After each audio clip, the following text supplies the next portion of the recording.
second video recording. We'll see if my voice holds out. I had a little summer cold last week, and it's mostly gone. What am I showing off today? Well, I am a bargain hunter, and or at least if you've watched some of my videos before and I've rambled about how I am a bargain hunter, then you'll know that I am a bargain hunter. I was very interested in Trail of Cthulhu when I first heard about it.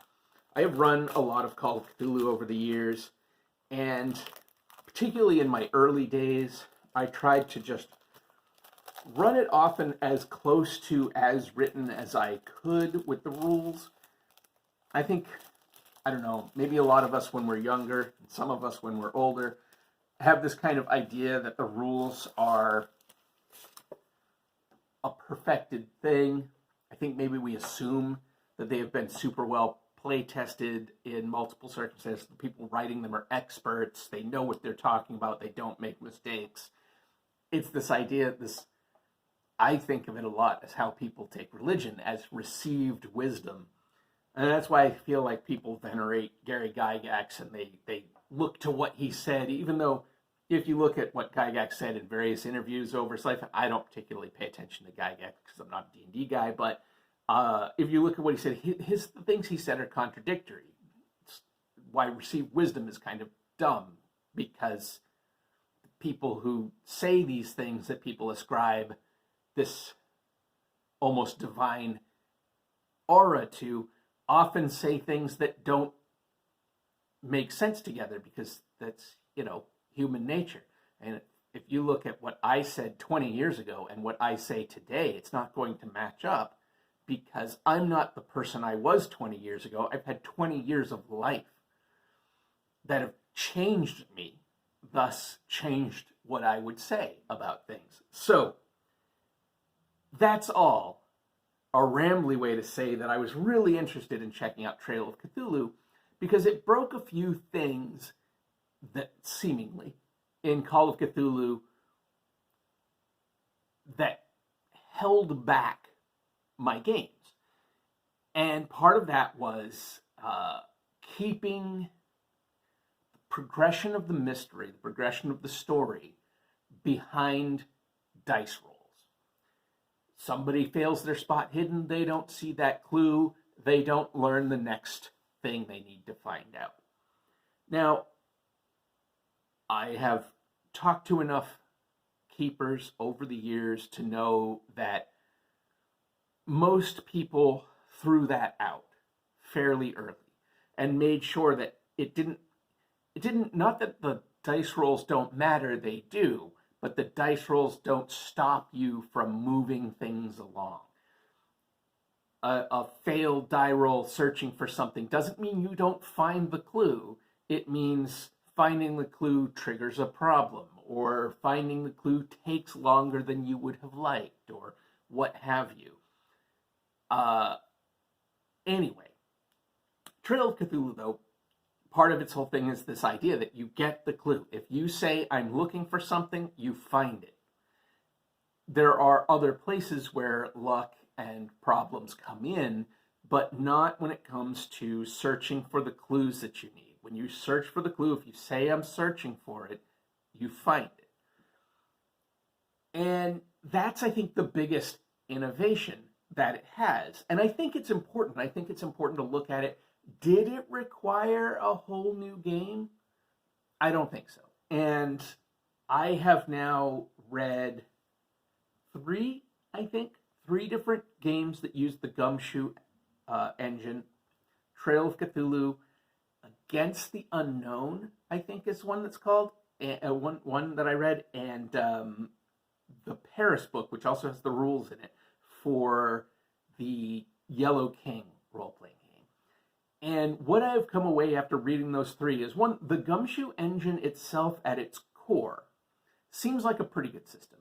And I say that because Against the Unknown, if I'm getting the name correct, is a super, super slimmed down version of the rules. It's like, a 20 or 30 page booklet.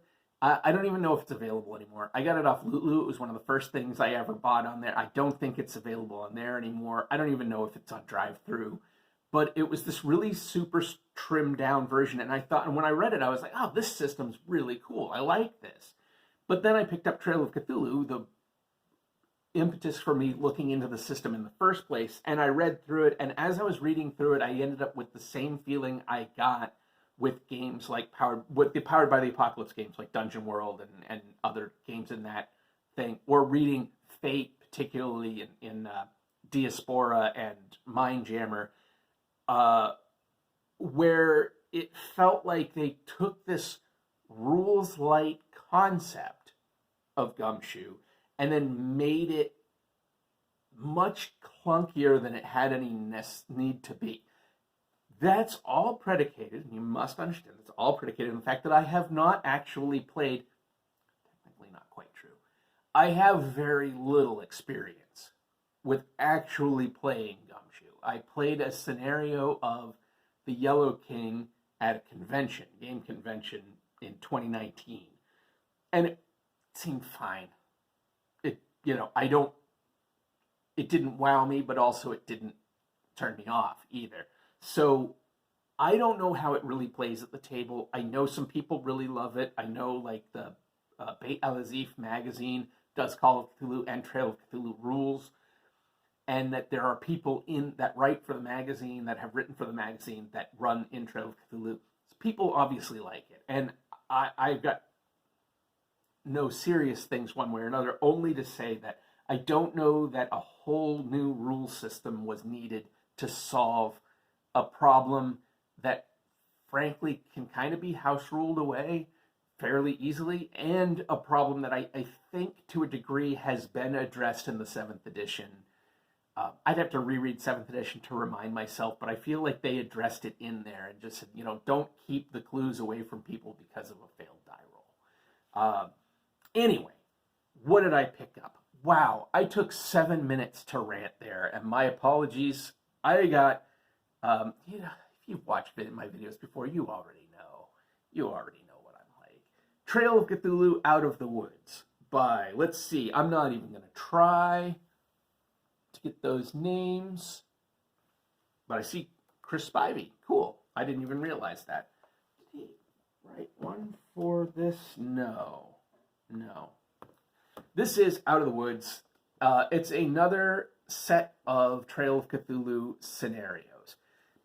Like other Trail of Cthulhu's Trail of Cthulhu source books, I will say I am not the biggest fan of the 3-column text walls, which seem to be pretty common in their scenarios. I don't know, obviously the decision was made somewhere along the line. Robin D. Laws, who is, I think, it was Kenneth Haidt who wrote the original. So I really don't know, but Pelgrane Press, the people behind it, they are experienced RPG creators. I think a lot of them are people who came over from Pagan Publishing, if I remember right. And they made the decision to do this. So I don't know what the decision process was. I will just say that I'm not a fan.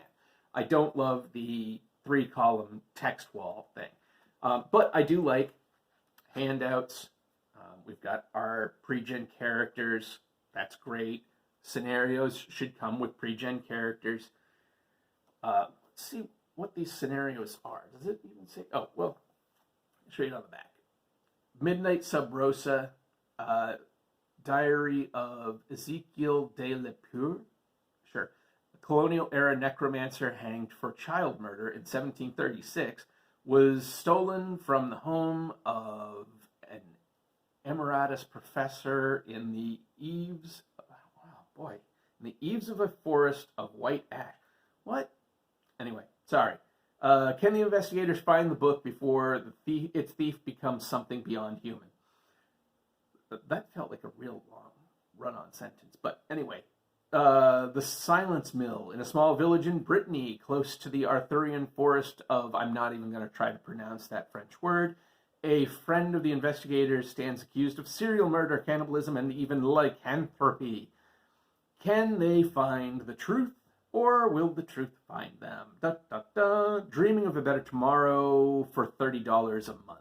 Amongst the crowded green precipices and muttering forest streams of Vermont, laborers disappear from one of Roosevelt's integrated civilian conservation corps camps. I remember in grade school I did a whole project on the CCC. We actually had some people who had worked in it that came in and gave talks. It was really cool. That was back in the early 80s. Anyway, in an atmosphere fraught with political intrigue and the specter of Jim Crow, can a racially diverse band of investigators find the primordial horror responsible? The coldest walk, deep in Wisconsin's northern woods, lies the town of Four Pines, a quiet, almost forgettable community. Almost forgettable. But whenever the aurora flashes in the sky, the inhabitants must make a terrible choice. Can the investigators stop the inevitable, or must they take the walk for themselves? Sorry, not only can I not read apparently, but there's a lot of glare on this, but also I'm having a hard time reading. Finally, the trembling giant. In 1937, the United States government transferred 300 acres of newly recognized Kusharem band. Of the newly recognized Kusharem, I'm mispronouncing that, I'm sure, band of Paiute Indians? I don't know that name. But the new land is throttled by distorted trees and stalked by unnatural beasts. Nightmares grip the shaman, and warning totems shatter. What is the legacy of this ancient land, and can the tribesfolk fight this ancient evil? My struggles aside, I do not love a lot of the ways these sentences are written, but okay, whatever. Getting back to this, I like a lot of what I've read of the adventure ideas themselves. They are a sort of a diverse bunch of adventures, and that was sort of what I found cool about the ones in Out of Space as well. And my ultimate reason why I actually did snag this at this time is that this was originally $25, and I found it for, I think it was $12, and I snapped it up because also a lot of these, they seem to go in and out of print or just out of print suddenly and frequently. A lot of the Pelgrane Press stuff is difficult to get a lot of times, and I don't know if they just don't do large print runs.